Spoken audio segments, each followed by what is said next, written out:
Welcome back to Inside the Middle East. Well, we're on top of one of the mountains around Salalah, and at the end of this path is Job's tomb. Job, of course, is holy to all three monotheistic religions. In Islam, he was considered a prophet and still is, in Christianity and Judaism as well. So what we're going to do is we're going to go up these steps and we're going to go see what's at the end of that, all right? And we have many people, and seemingly from all cultures, visiting this place. That looks like the entrance there. Let's go check it out. Gosh, you can smell the incense.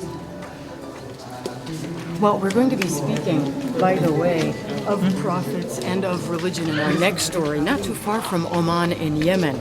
Our Paula Newton filed a story on the dwindling and diminishing Jewish community in that country. Take a look.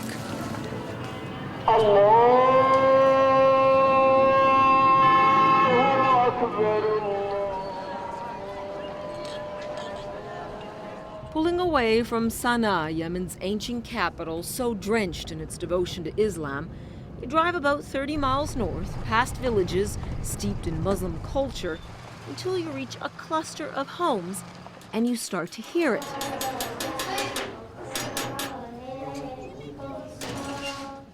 And see it. In the heart of this conservative Islamic country, the Jewish culture is preserved. To hear Hebrew so fluently entrenched in this tiny enclave of Caliph is surprising. So I can see the Hebrew writing. Yes, Hebrew. Yeah, Hebrew. And yet so natural for the few hundred Jews still left in Yemen. Okay. They proudly give me a tour of their Jewish home embedded in a Muslim homeland. So you have about 20 kids in the school. Children at school grow up learning Hebrew as their native tongue. It's been this way for more than 1,500 years.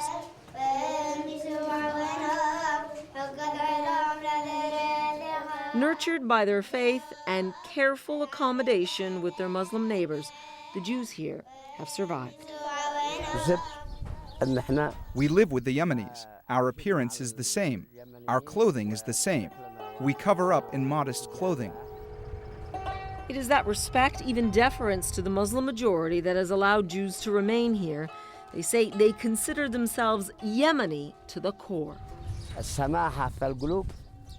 Our relationship with Muslims is very normal. Even during the holidays, Muslims come over to visit, and on Muslim holidays, we visit them. Side by side, from cradle to grave, Jewish grave sites laid out in peace alongside Muslim ones. For centuries now, Jews here have been able to carve out an existence in the shadow of ancient Muslim villages. They've preserved their way of life, their culture, their language, and of course, their faith. But their survival here now is far from a sure thing. Homeless and living on government handouts, a few dozen Jewish families are huddled in apartments in the capital. Anti-government rebels chased them out of their homes in northern Yemen more than a year ago. For the first time in their history, these families say they were targeted for being Jewish. They told us there would have been killing. We received a warning from the group's leader saying, "No one can help you. You have to leave." And the rebel leader was right. The Yemeni government said all it could do was evacuate the Jewish community to keep families safe. They would have massacred you, you think?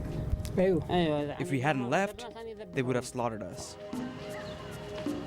The Jewish families were easy targets in a complex sectarian battle still underway in Yemen.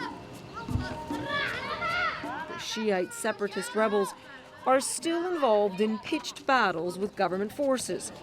Threatening and attacking the Jewish minority may have been an attempt to embarrass the Yemeni government, which prides itself on protecting the Jewish minority. These Jews say they have little chance now of returning to ancient homes, now destroyed or looted. I wonder if they've given up hope. Do you feel like you want to leave Yemen now, though? The number who do remain here, though, dwindles each year.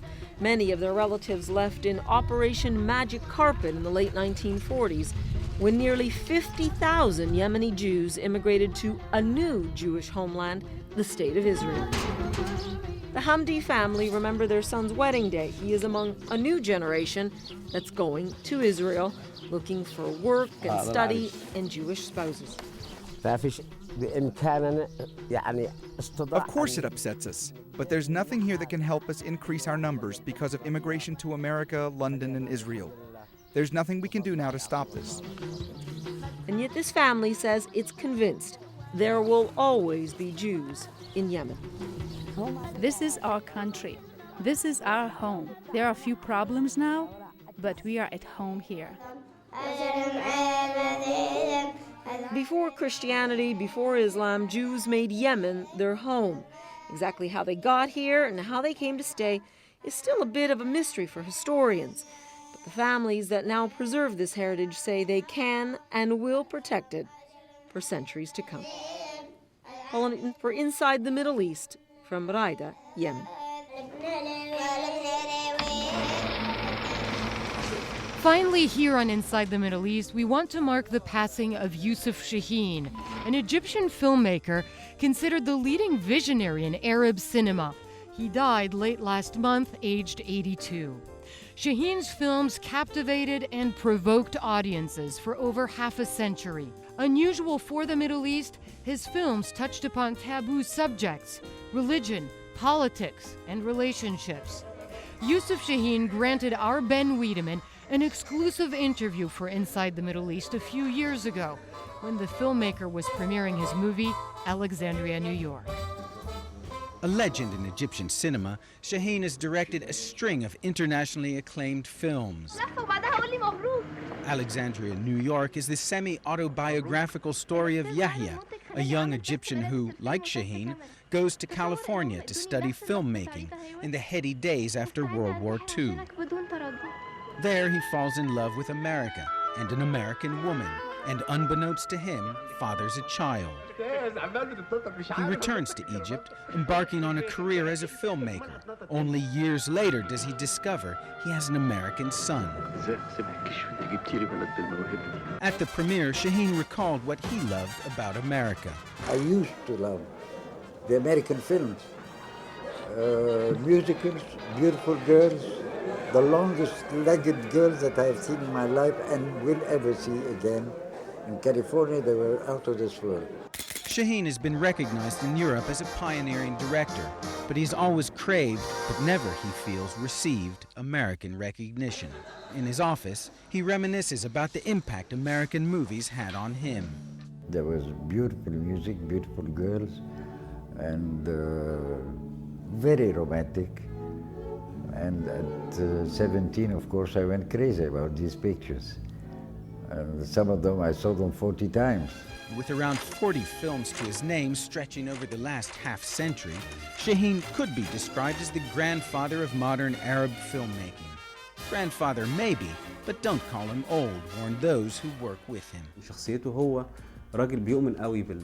He's a great believer in hard work, says fellow director Khalid Youssef, who helped Shaheen with Alexandria, New York. He believes success comes from talent, hard work, and luck. For that movie, Shaheen spent 6 months going over the script with the cast and another 6 months in rehearsals before the first frame was ever shot. Years ago, Shaheen quit smoking, but during the editing of Alexandria, New York, he reached for a cigarette and has been chain smoking since. Retirement is not in his script. I will die behind the camera, I hope. Ben Wiedemann, CNN, Cairo.